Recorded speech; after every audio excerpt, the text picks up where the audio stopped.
বংশীয় পদবি ও সন্তানদের নামে 3টি ইউনিয়নের নামকরণ করেছে এলজিআরডি প্রতিমন্ত্রী মীর শাহে আলম। এমন আলোচনা সমালোচনার মাঝেই দ্রুত ইউনিয়নগুলোর নাম পরিবর্তনের নির্দেশ দিয়েছেন প্রধানমন্ত্রী।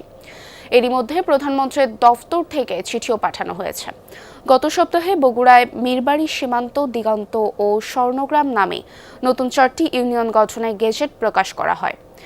এমন সমালোচনায় চারপাশ যখন সরব, তখন শিবগঞ্জের একটি মাধ্যমিক বিদ্যালয়ের নামও প্রতিমন্ত্রীর নামে পরিবর্তনের প্রস্তাব সংক্রান্ত একটি চিঠিও ভাইরাল হয় সামাজিক যোগাযোগ মাধ্যমে। ভোগান্তি ভুলে চলে আসুন রিগালে। ওয়ারেন্টি সহ স্টাইলিশ কালেকশন নিয়ে রেডি রিগাল ফার্নিচার। 9 জুন একটি চিঠি আসে রাজশাহী শিক্ষা বোর্ডের চেয়ারম্যান ও বগুড়া জেলা প্রশাসকের কাছে। চিঠিতে শিবগঞ্জ পাইলট বালিকা উচ্চ বিদ্যালয়ের নাম পরিবর্তন করে মীর শাহে আলম পাইলট বালিকা উচ্চ বিদ্যালয় করার প্রস্তাবের কথা উল্লেখ করা হয়। সামাজিক যোগাযোগ মাধ্যমে চিঠিটি ছড়িয়ে পড়ার পর শিক্ষা সচিবকে দেয়া স্থানীয় সরকার প্রতিমন্ত্রীর একটি আধা সরকারি চিঠিও ছড়ায় সামাজিক যোগাযোগ মাধ্যমে।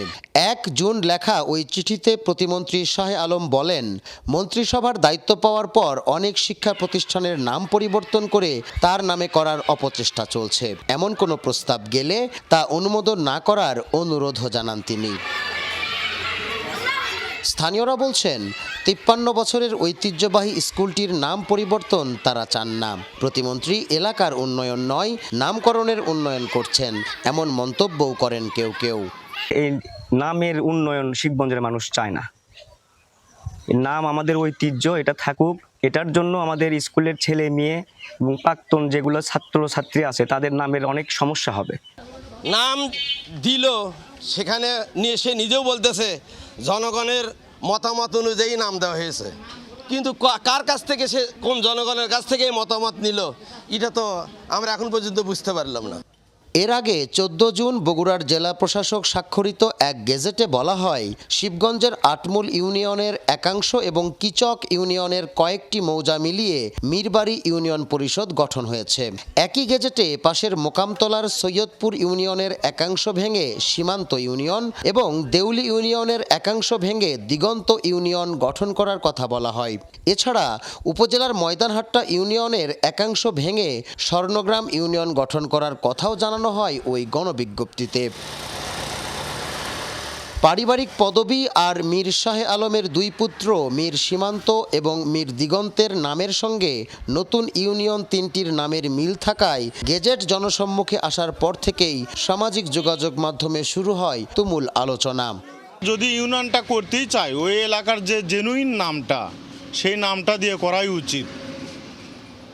বিভিন্ন পরিবারের ওর নাম দিয়ে করাটা ঠিক হচ্ছে না। এই প্রশাসন এই তেলবাজি করে হয়তো আমাদের প্রতিমন্ত্রীর মাধ্যমে আবার নতুন একটা সিস্টেম চালু করতে যাচ্ছে। একটা ইউনিয়ন, একটা এলাকা কোনো পরিবারের বা কোনো এমপি মন্ত্রীর সম্পত্তি না, এটা একটা রাষ্ট্রের জায়গা। এটা জনগণের একটা মতামত নিয়ে যদি করা হতো তাহলে সবচেয়ে ভালো হতো। এ ঘটনায় প্রতিমন্ত্রী মীর শাহে আলম সম্প্রতি জাতীয় সংসদে ব্যাখ্যা দিয়েছেন। স্থানীয় প্রশাসন বলছে, নতুন ইউনিয়ন গঠনের লক্ষ্যে সংশ্লিষ্ট এলাকায় গণশুনানি ও নাম প্রস্তাবের জন্য কমিটি গঠন করা হয়েছিল। সেই কমিটির সুপারিশেই নতুন ইউনিয়নের নামকরণ করা হয়েছে। আমরা এই কাজটি করার জন্য উপজেলা পর্যায়ে একটি কমিটি গঠন করেছিলাম। কমিটি বিভিন্ন জায়গায় গিয়েছে, তারা লোকজনের সাথে কথা বলেছে। গণশুনানির মাধ্যমে লোকজন যেটা সাপোর্ট করেছে, অধিকাংশ লোক যে পক্ষে মত দিয়েছে সেই অনুযায়ী নামকরণ করেছে, আমরা ওটা পাঠিয়ে দিয়েছি। এটা কার নামের সাথে মিলেছে এটা আমি এখন পর্যন্ত ওয়াকিবহাল নয়।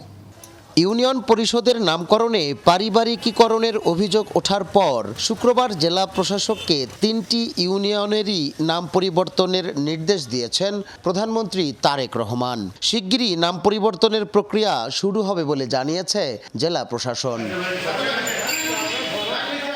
নামকরণ নিয়ে এমন বিতর্কের মাঝেই প্রতিবেদন প্রকাশের জেরে প্রতিমন্ত্রীর মানহানির অভিযোগ এনে 17 জুন অগ্রযাত্রা প্রতিদিন নামের একটি সংবাদপত্রের সম্পাদক সহ 4 সাংবাদিকের বিরুদ্ধে মামলা করেন আর এক সাংবাদিক। মামলায় পত্রিকার ভারপ্রাপ্ত সম্পাদক রেজানুর রহমানকে গ্রেফতারের পর কারাগারেও পাঠানো হয়েছে।